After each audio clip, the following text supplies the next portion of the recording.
جیسے کہ ڈاکٹر صاحب کہہ رہے تھے میں ڈالر پہ کنٹرول کر لوں گا, میرا سوال رانجھا صاحب سے بھی یہی تھا, اور آپ تو بزنس مین ہیں اور آپ لوگ ہر ملک کی جو ریڑھ کی ہڈی ہوتی ہے وہ بزنس مین ہوتا ہے, تو آپ کیا سمجھتے ہیں کہ پیٹرول کی قیمت کو ڈار صاحب ڈاؤن کر پائیں گے؟ نمبر ایک. اور نمبر دو یہ ہے کہ کیا یہ جو کھڑے ہوئے کنٹینر اتنے عرصے سے سی پورٹس پر کھڑے ہیں, کیا یہ ریلیز ہو پائیں گے یا نہیں ہو پائیں گے, اور مہنگائی کا جو بھونچال ہے وہ مزید آگے جائے گا؟ اس حوالے سے کوئی بتائیے گا.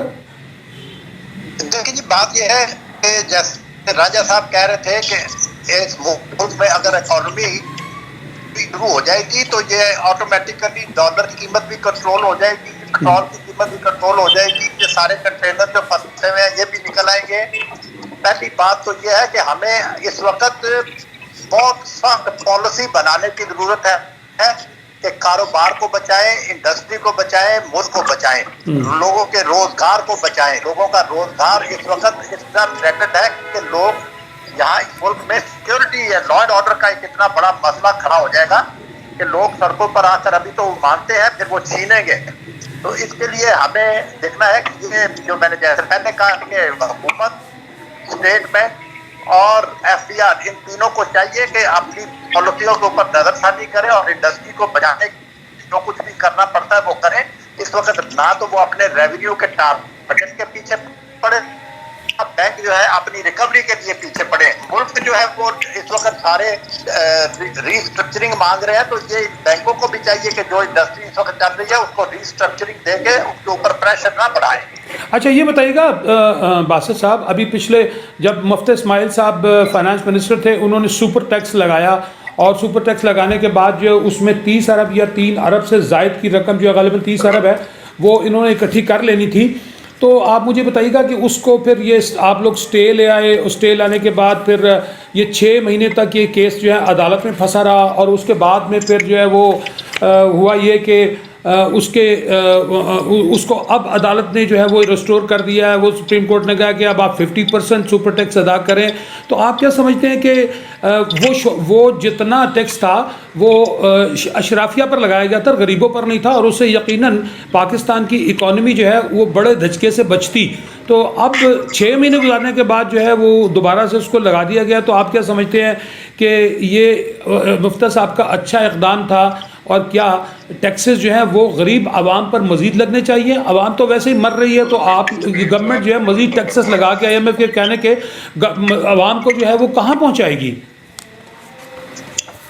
اصل میں ہم لوگ جو ہے نا یہ جو اشرافیہ کا لفظ ہم استعمال کرتے ہیں نا, یہ ہمیں دیکھنا چاہیے کہ یہ لوگ کون ہیں. اس وقت اگر حکومت کے ٹارگٹ پورے ہوتے ہیں ریونیو کے, تو وہ یہ لوگ جو ہے جو ٹیکس دیتے ہیں تو ٹارگٹ پورے ہوتے ہیں نا, اور اس لیے ان کا خیال رکھنا پڑے گا. ان کے اوپر اتنا بوجھ ڈالیں کہ یہ اب نہ جائیں, اور ان کو بچا کر رکھے. دنیا میں جو بھی آپ دیکھو لوگ جو ٹیکس دیتے ہیں, جو روزگار دیتا ہے, اس کی ایک بڑا رسپیکٹ ہوتی ہے. ہمارے ملک میں ہم جو ٹیکس دیتا ہے اس کو سب سے بڑا, جتنا بڑا وہ ٹیکس دیتا ہے حکومت کی نظر میں اتنا بڑا وہ ٹیکس چور ہوتا ہے.